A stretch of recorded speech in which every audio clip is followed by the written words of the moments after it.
Овие ќе дојдат на власт, добиват. Другите ќе дојдат, па зашто да го смена? Тој веќе и уигран играч. Ние имаме, пак ќе речем, не е проблем со македонската телевизија, не е проблем со ниедна телевизија, медиум. Гледате што се случува.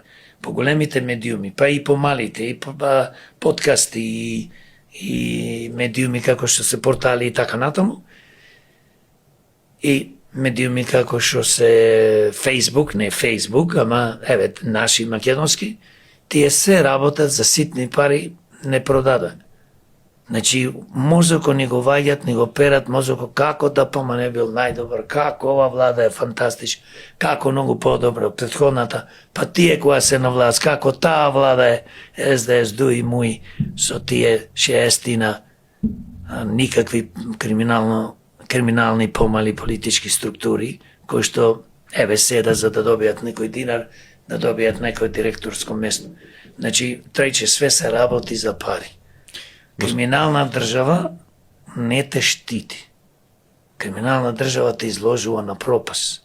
Криминалната држава работи бидејќи политичките криминалци ја окупираа државата и сите институции.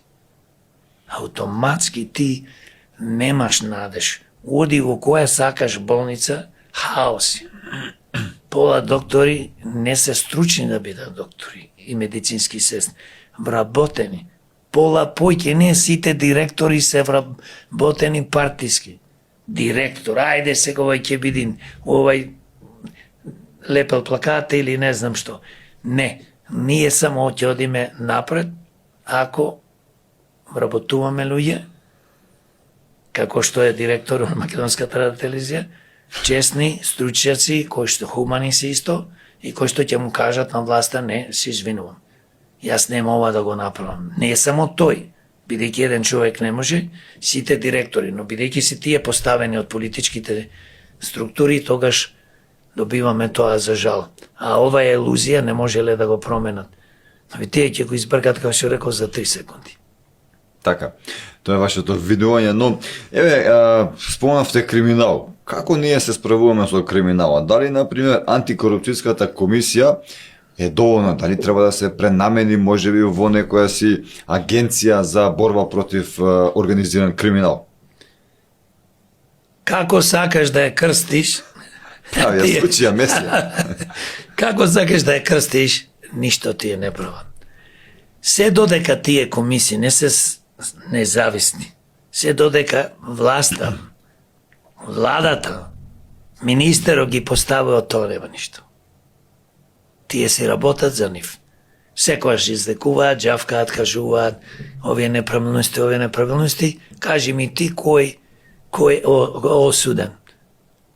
Кој е осуден? Ќе збркат некој, ќе го сменат, како што беше случајот со последната жената, не му го знам името, што беше председателка на антикорупцијска, не знам што направила, податоци давала на некој си тамо мафијаш, се извинувам. И нема од тоа ништо трече, како сакаш крсти ги. Се додека не се судството, јавното обвинителство, полицијата и тие комисии, независни. И знаеш како се треба да се вработат? На конкурси по квалитет треба да има специјални комисии.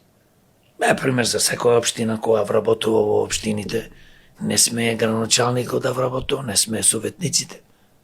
Знаеш кој треба да вработува? Секоја општина треба да си има своја комисија, составена од обични граѓани, квалитетни и интелигентни, од 10, 15, 20 души.